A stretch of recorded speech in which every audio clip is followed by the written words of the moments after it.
Understanding the Purpose and Power of Woman, a book for women and the men who love them, by Dr. Miles Monroe. Dedication to my friend, partner, and darling wife, Ruth, a woman who has become the embodiment of the qualities and principles in this work. Her love, respect, support, and confidence in me over the many years of marriage have helped me to understand the gift and essence of womanhood. To my beloved daughter, Charissa, to whom I have dedicated my life to being a mortal father and mentor, with the hope that she will become the quality of woman like her mother and someday be a wife of noble worth to a God-fearing man. To my beloved sisters Sheila, Verdell, Susan, Christine, Deborah, Vanessa, and Adine, with whom I grew up and from whom I have learned the essence of the female factor. And to the women of the developing third world nations who for many years have been the victims of social, cultural, economic, and spiritual oppression. May you discover and experience the joy of dignity, equality, and fulfillment that were created in you. Acknowledgments. Every accomplishment in life is a result of the contribution of many individuals who both directly and indirectly share their gifts, talents, and wisdom with us all. This project is no exception. I am indebted to my beloved wife Ruth and my late mother Louise Monroe, who exemplify the ideals of motherhood and nobility of womanhood, and to my precious children, Charissa and Chiro. I also want to thank my editor at Whitaker House, Louise Smith Puglisi, who, in the relentless pursuit of truth and clarity, persevered through the demands of my hectic travel schedule and project deadlines to get this book to you. I appreciate all of the women at Bahamas Faith International Fellowship who have applied these principles throughout the years through my teaching programs. Most of all, I am grateful to the Creator of both male and female, who has blessed us with all of our gifts. Introduction. It is extremely difficult to be a woman in the 21st century. Women around the world are facing the dilemma of identity. Many women are struggling to discover who they are and where they stand today in the family, the community, and the world. At the same time, that woman's personal expectations and roles are changing in some nations. Many men around the world still have their own opinions about the place of women and want to impose certain standards of behavior on them. Other men are uncertain about the woman's role and function, and therefore they offer little support to women who are struggling with questions of identity. Additionally, many societies are still very much in a place of transition regarding the status of women. Because of this shift in position and roles, many women are finding themselves in either an uneasy cooperation or in uncomfortable conflict with men. The question of a woman's status and the issue of equal rights for women are relevant to every culture and society on the globe. The world's confusion over the place and worth of women manifests itself in a variety of ways. In industrial nations, changing roles of women in the family and society not only have brought new vocational opportunities for women, but also unforeseen personal and social issues. Even though women are working the same jobs as men, on average, they earn less than men and have less opportunity for advancement. Though many women are building careers, they are also still doing the majority of the child rearing and household chores. The pace of such a life is leaving them exhausted and disillusioned.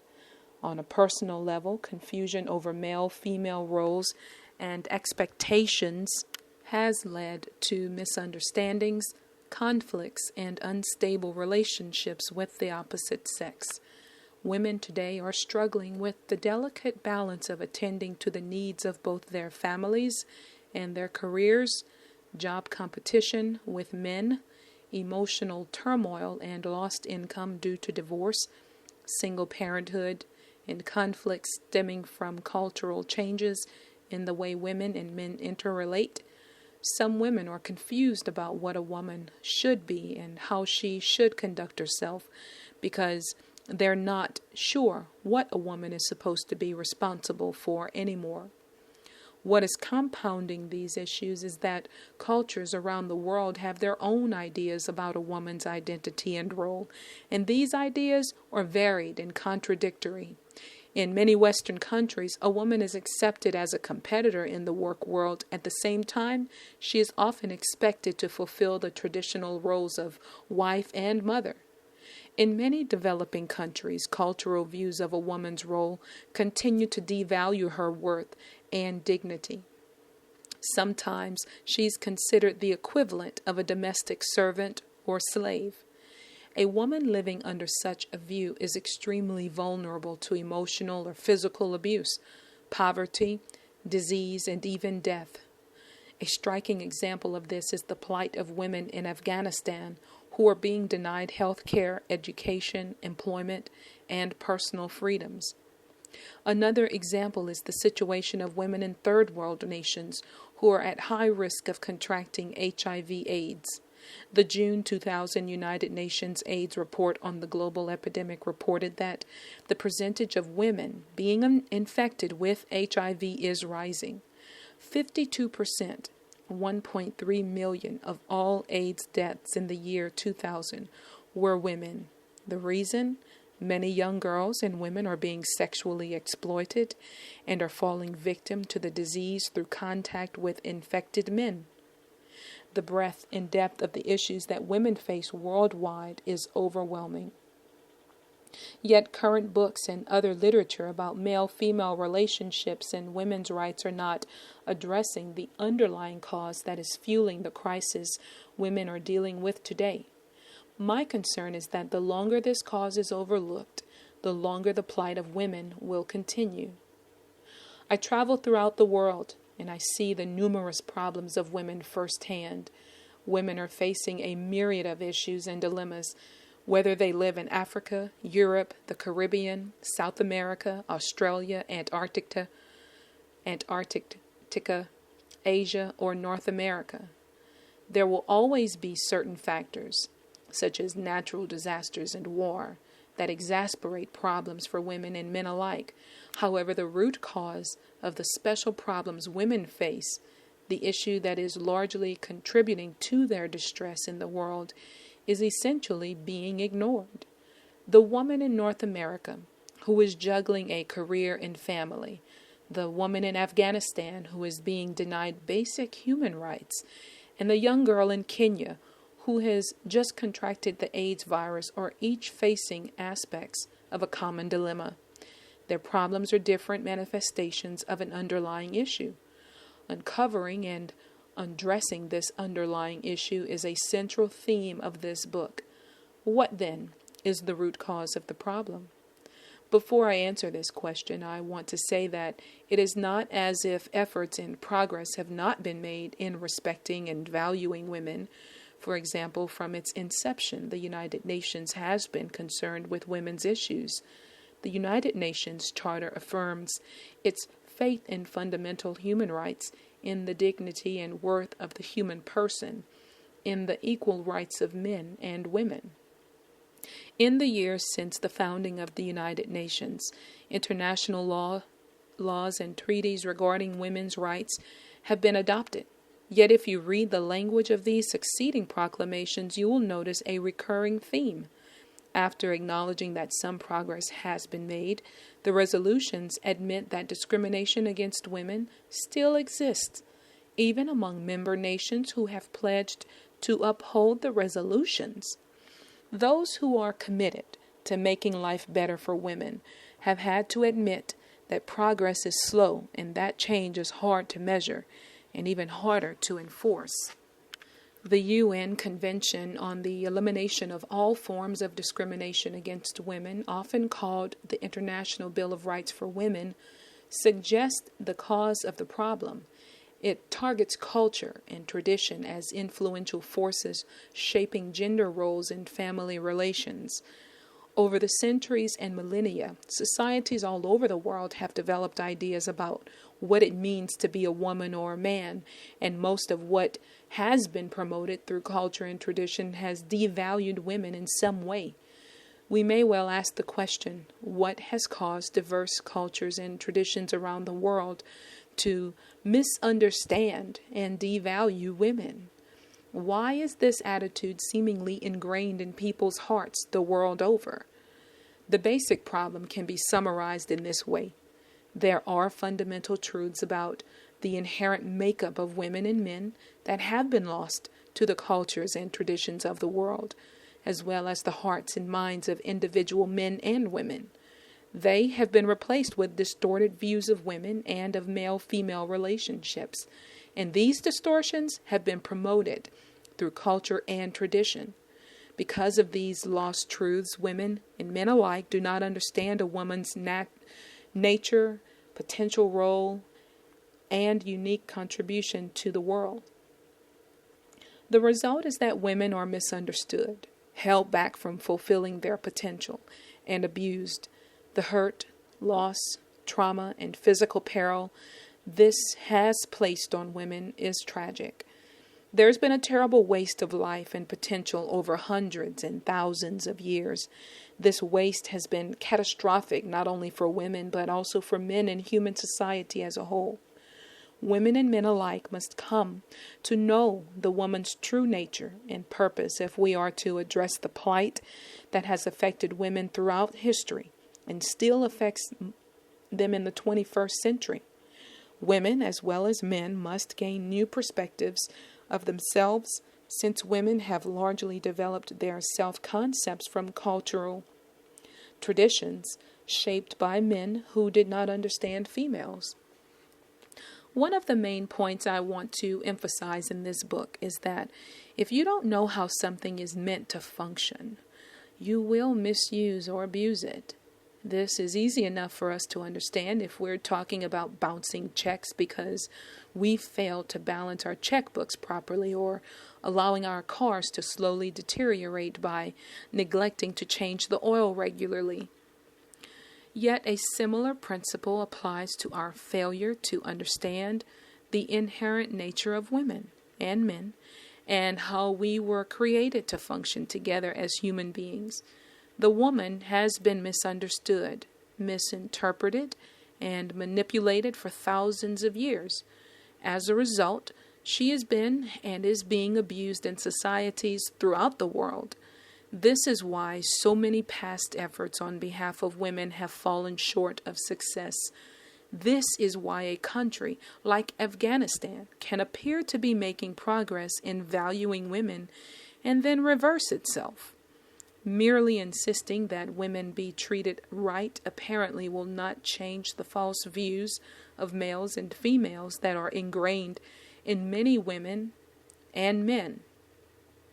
People lack a basic understanding of the woman's nature, and wherever this lack of understanding exists, there will always be the misuse and abuse of the woman.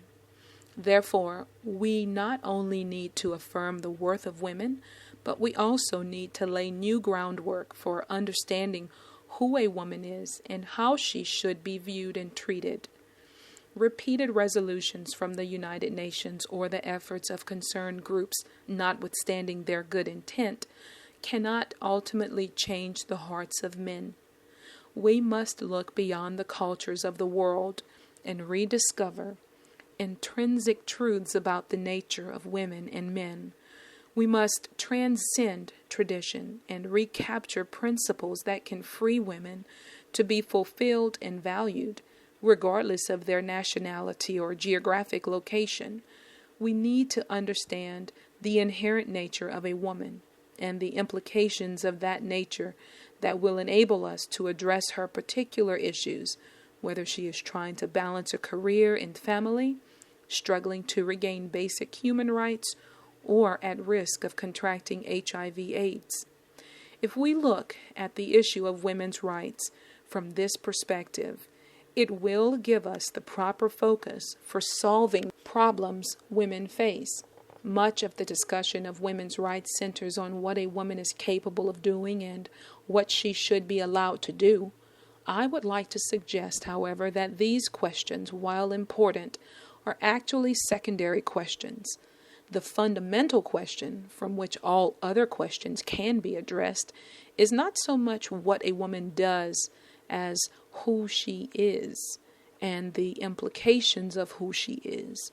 When we come to know who a woman is, then the roles that she takes on in life, whether she is a homemaker, a businesswoman, or a prime minister, will be seen in an entirely new light, and the conflicts between women and men over the status of women can begin to be resolved.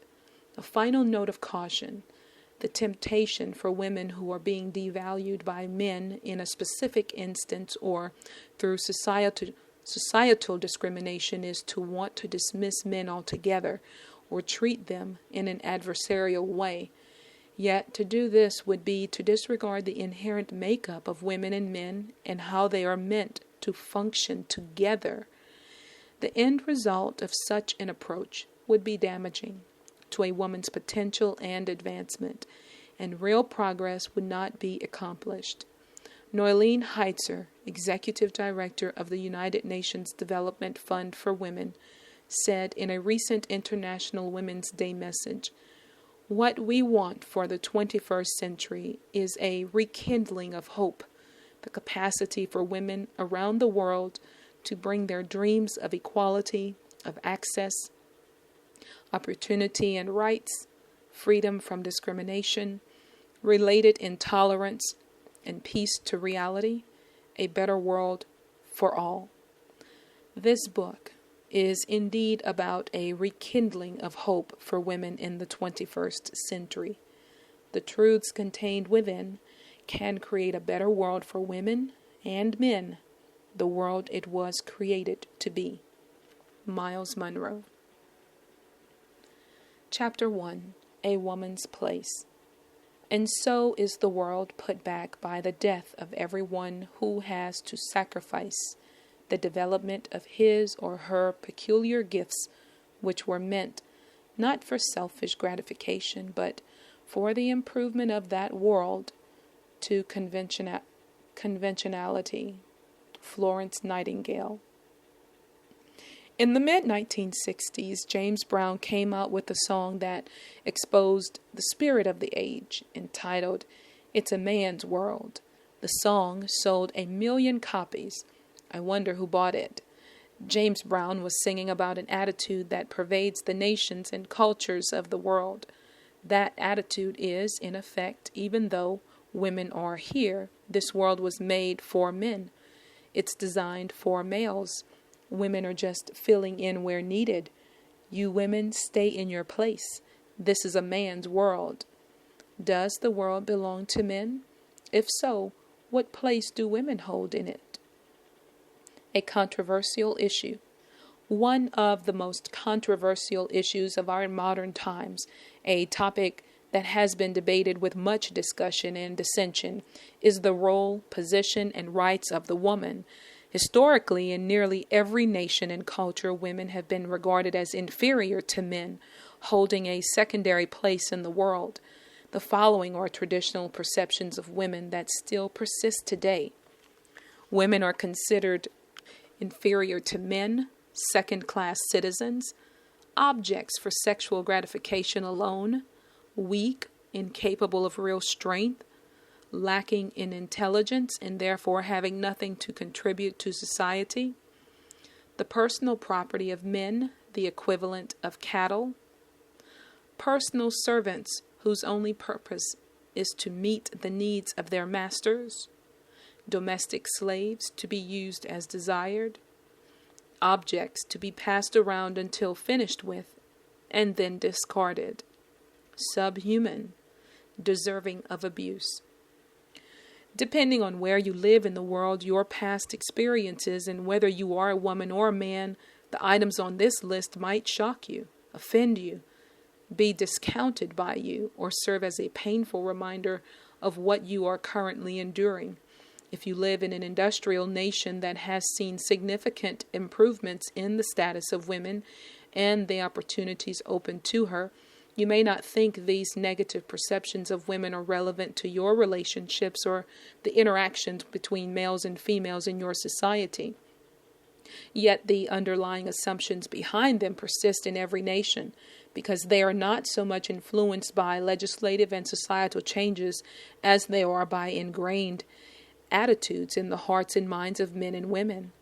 Women are misunderstood and degraded around the world, and it is causing them emotional, physical, and spiritual distress. A universal problem.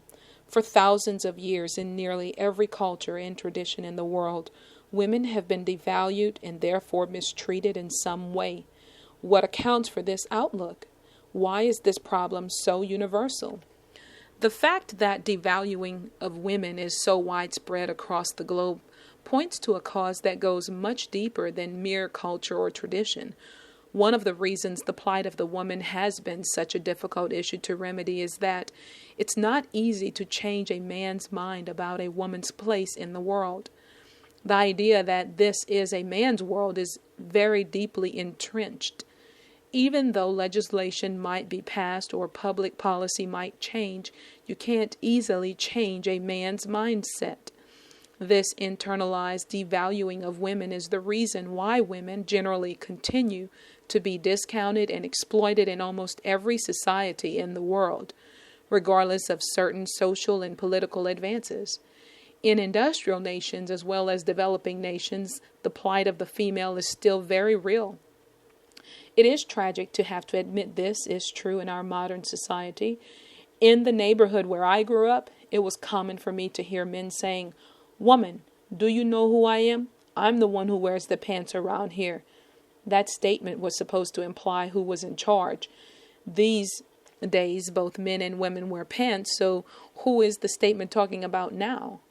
This spirit of male dominance, this attitude of stay in your place, you have no say in this, you have no contribution to make, you have no sense anyway, has pervaded our societies for thousands of years, and it is a spirit that still has a hold on many nations. This prevailing attitude is the reason why the social and political advances of women, which on the surface seem to be victories, can become burdens to women because they are in reality only one-sided victories. For example, women can declare that they are equal with men, and society can try to enforce this equality, but the attitudes of men and also other women may not necessarily be in agreement with this change in status. This can cause perplexity, stress, and conflict. Thus, much confusion about the role of the woman still exists today. Women's movements. Only in the relatively recent past, mainly in industrial nations, have people risen up and argued that the devaluing of women is not right. This protest has been manifested in various women's movements, such as the women's suffrage movement in the 19th and early 20th centuries. Sometimes we forget that it is only recently that women were given the right to vote in many countries. We're not talking about 2 centuries ago. We're talking about 80 years ago, even in America. Only recently have certain nations considered women viable and significant contributors to the mainstream of society. Some of this change came about through expediency. 2 world wars and the Great Depression altered people's perception of the role of women and their capabilities. While the men were off fighting wars or looking for work in other cities or states, women were needed to take on roles and jobs that men had traditionally performed. After the Second World War, men returned to their jobs and many women were expected to return to their former roles. But the taboo against women working and contributing in areas such as business and government had been broken. Even though traditional views of women predominated, the culture had undergone a perceptible change. In the last 40 years or so, in America and in parts of Europe, in countries such as England, Sweden, and Norway, a spirit has risen up among women, a spirit counter to the prevailing attitude which says, we are equal to men, there is no difference between us. In America, this spirit has been encapsulated in the phrase, equal rights. The equal rights movement came to the foreground in the 1960s and originally had certain goals in common with the civil rights movement. The spirit of the James Brown song, that we live in a man's world, gave this movement its impetus, and millions of women got on the bandwagon. This is not a man's world, they said. We are here too. Thousands of women marched in front of the White House in Washington, D.C. They held big banners and placards and shouted in the streets. They held meetings in football stadiums and packed them to capacity. These women talked about passing the Equal Rights Amendment. They wanted to amend the Constitution of the United States to declare that equality of rights under the law shall not be denied or abridged by the United States or by any state on account of sex. They were crying out to be given their right to be equal to men. They wanted the same rights as men to participate in the world and to be involved in everything men are involved in. Whose rights? I was in college during this period of uprising and revolution, and I used to sit in class and listen to people debate the issue of women's rights. I would also sit and watch television in the lobby of the university, and I very clearly remember seeing these women standing up, shouting for their rights. Although I appreciated their overall concerns, something about their approach bothered me. What came to my mind as I watched them was that if you ask somebody for something, you are admitting that they have it. If you have to demand something from someone, you are confessing that they own it. When you do that, you are devaluing yourself, because you are, in effect, relinquishing the possession of your rights to someone else. This principle may be widely applied. For example, it pertains to race relations as well as to male-female relationships. If the white man asks the black man for something, then the white man is saying to the black man, you have what I need. If the black man asks the white man for something, he is saying to the white man, you possess what is mine. If the female asks the male for something, she's admitting that he has it. If the male asks the female for something, he's acknowledging that she controls it. When you go to another person or a group of people in order to get something that you claim you need, you are admitting that that person or group has ownership of it. Therefore, if I say to the government, give me my rights, I'm admitting to the government, you have jurisdiction over my rights. Laws delineating our rights can be good, but we must remember that laws can't grant us our rights. They can merely acknowledge the rights that we already have.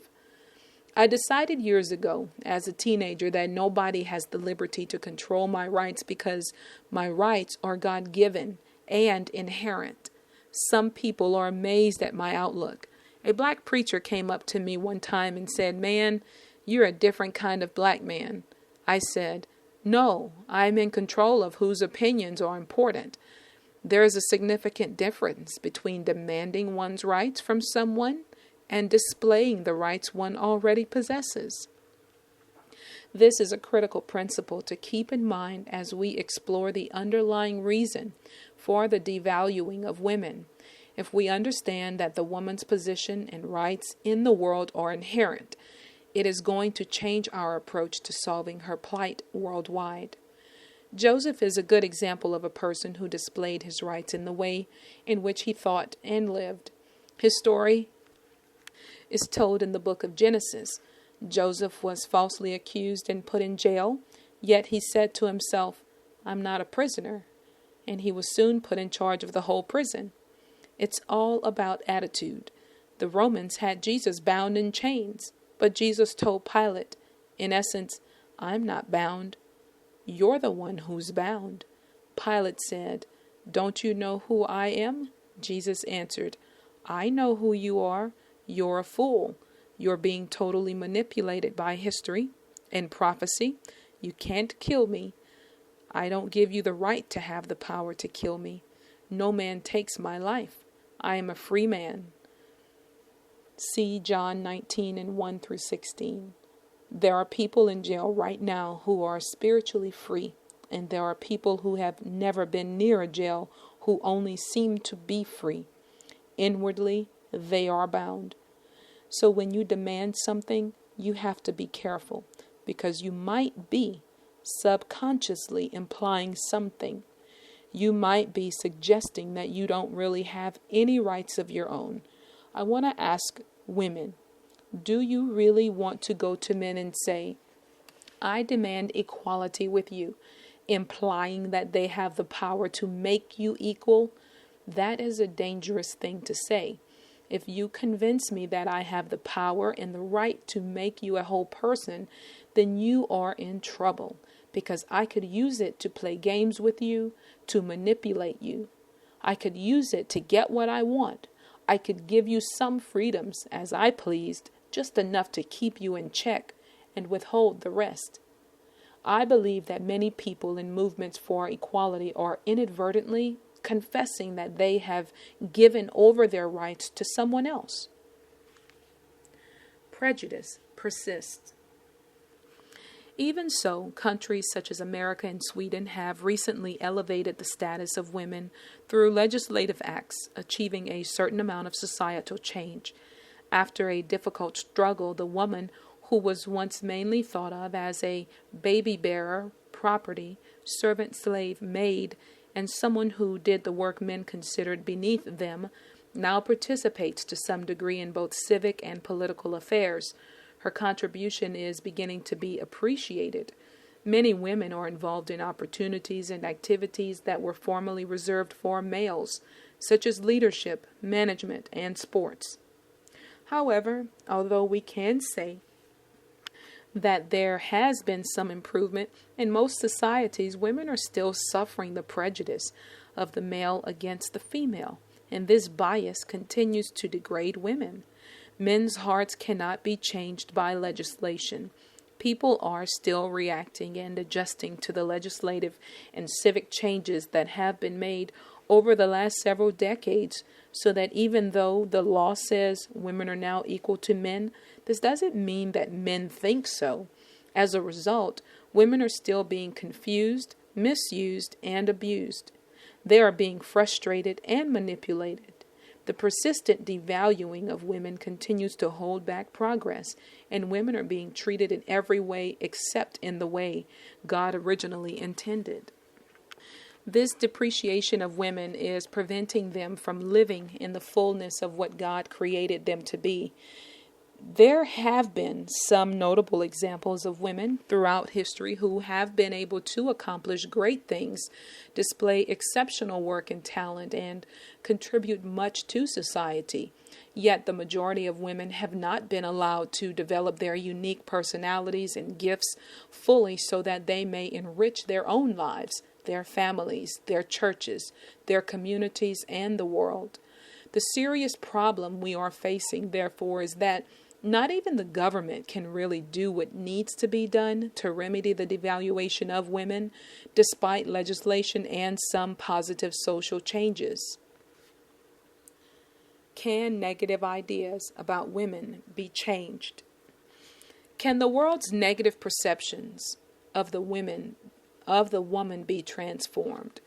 What is the cause of the universal devaluing of women in societies across the centuries and around the globe? Why is it sometimes so difficult for men and women to understand one another and to work together harmoniously in this world? Culture and tradition, while apparently part of the problem, cannot take the full blame, because the problem spans ages and cultures and seems to point to a deep-seated discord or adversarial relationship between men and women. What then is the cause of this age-old dilemma?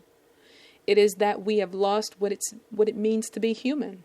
We have lost what it means to be male and female. An understanding of the essential makeup of human beings has been discarded or forgotten and has been replaced with distorted views of humanity. Culture and tradition have then contributed to the problem by perpetuating these distortions.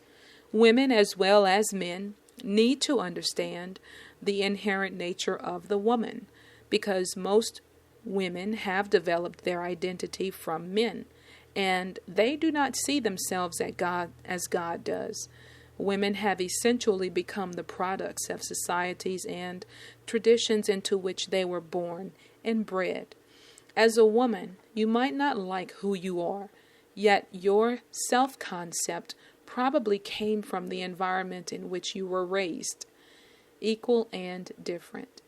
If the nations of the world had understood God's purposes for women and men, they would have realized that the spirit of equal rights that demands equality from men was never intended by God, because He has already made men and women equal. Men and women were created equal.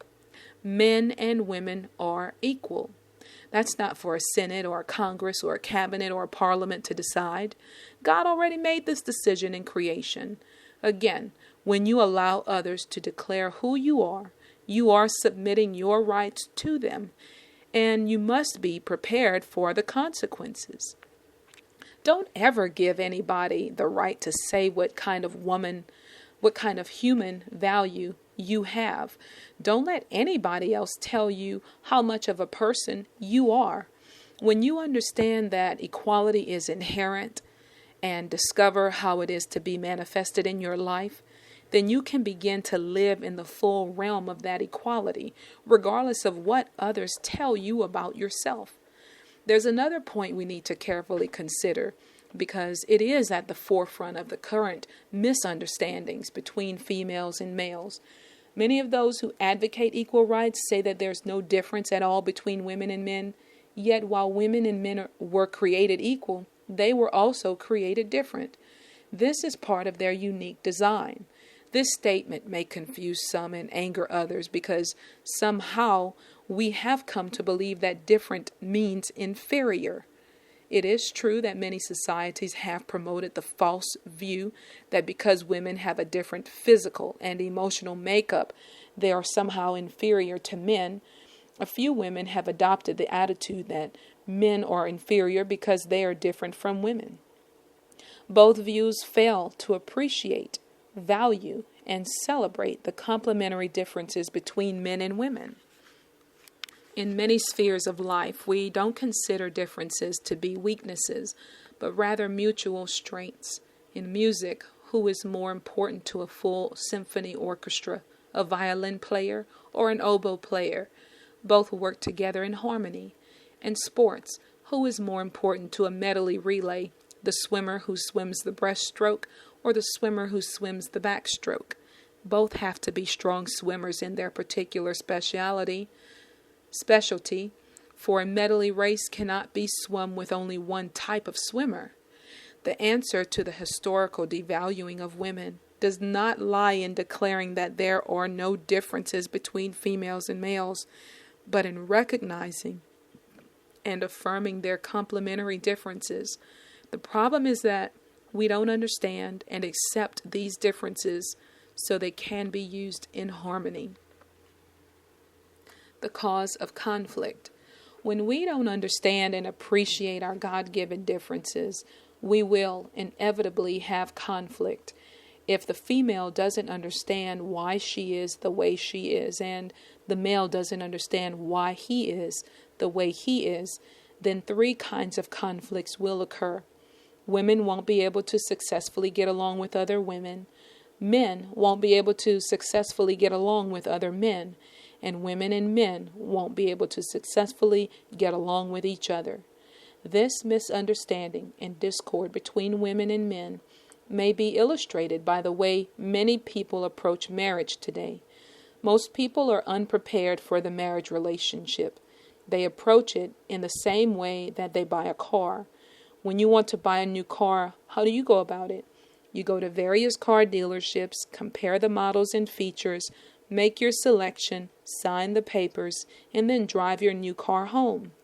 The mere act of getting married is like purchasing that new car. Both are relatively simple to do.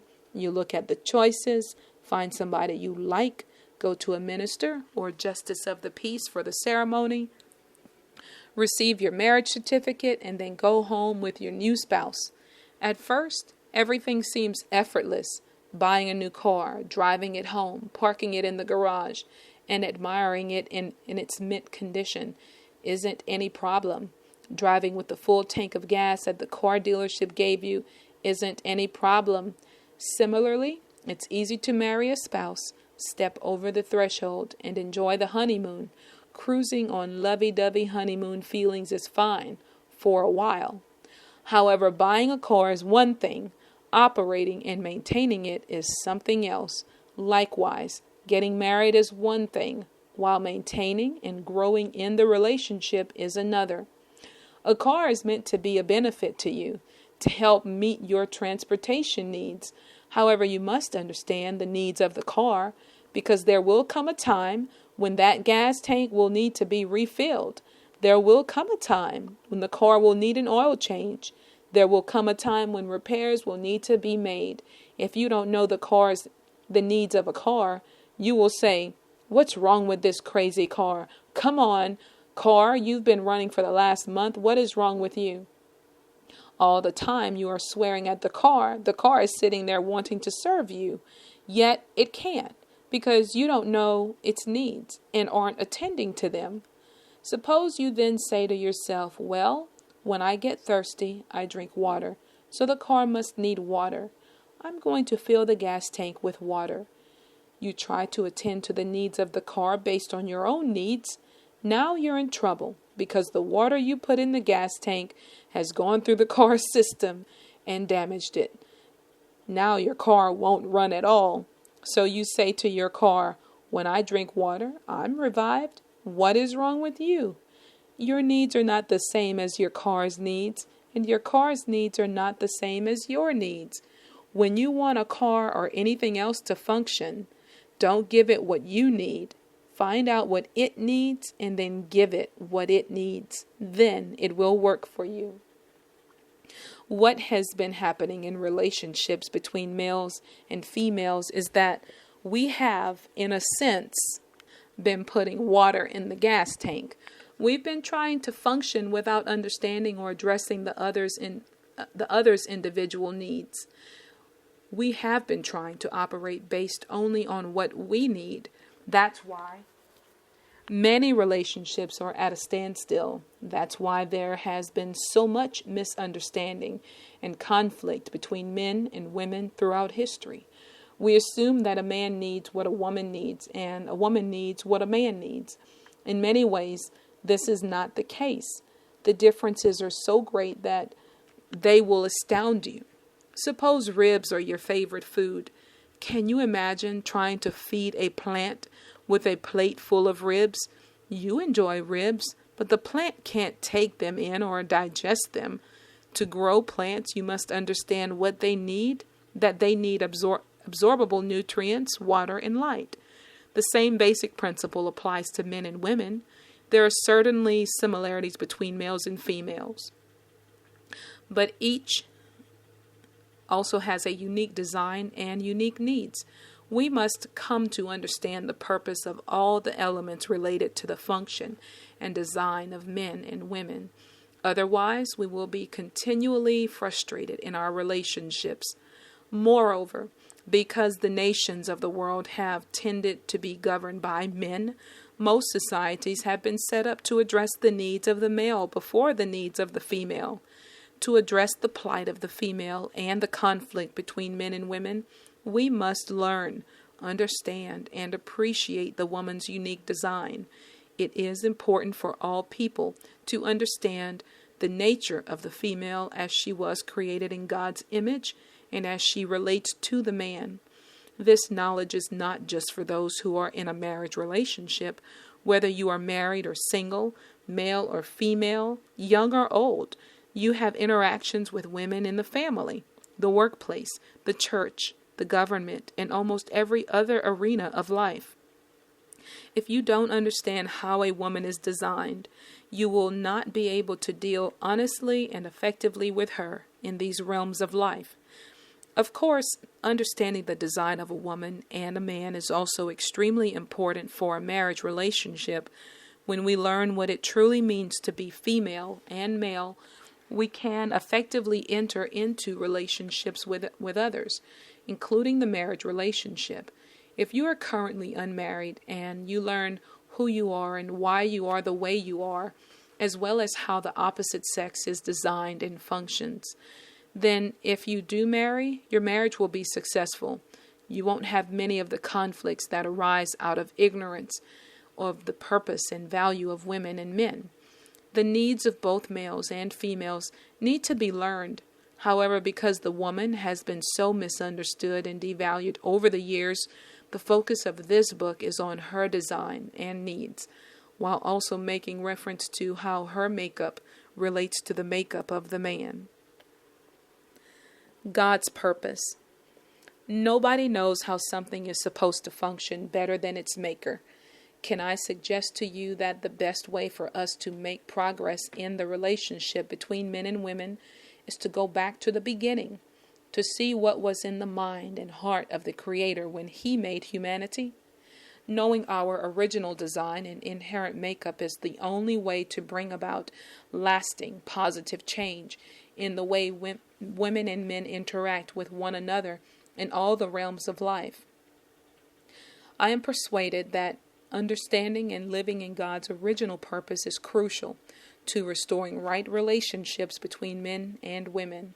Proverbs 19:21 summarizes this idea well.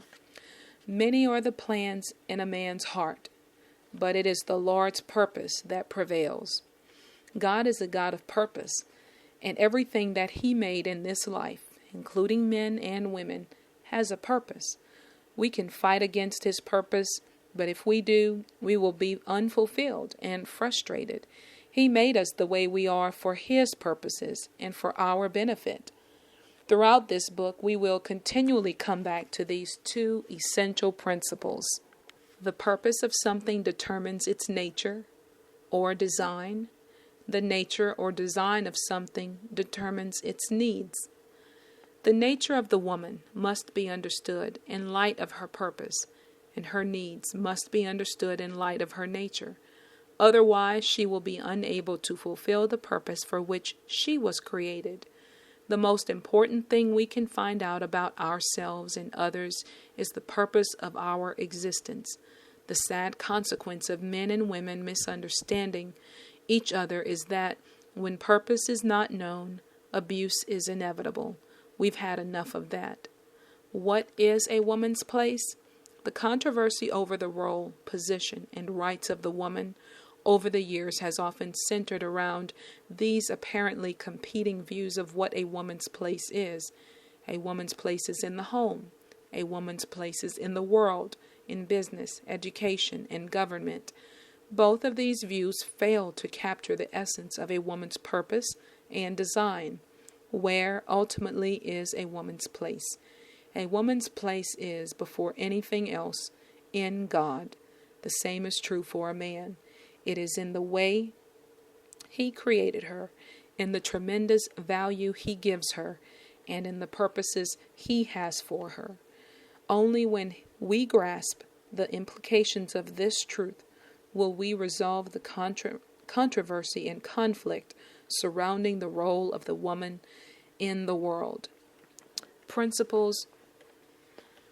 If you have to ask somebody for your rights, you are admitting that he or she has ownership of them. A woman's position and rights are God-given and inherent. The essential nature of women and men has been forgotten by the world. Culture and tradition have passed along distorted views of humanity. Most women have obtained their identities from men rather than from God.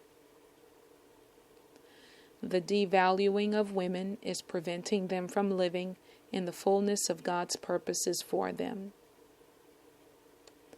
The way to make progress is to go back to God's original intent in creation.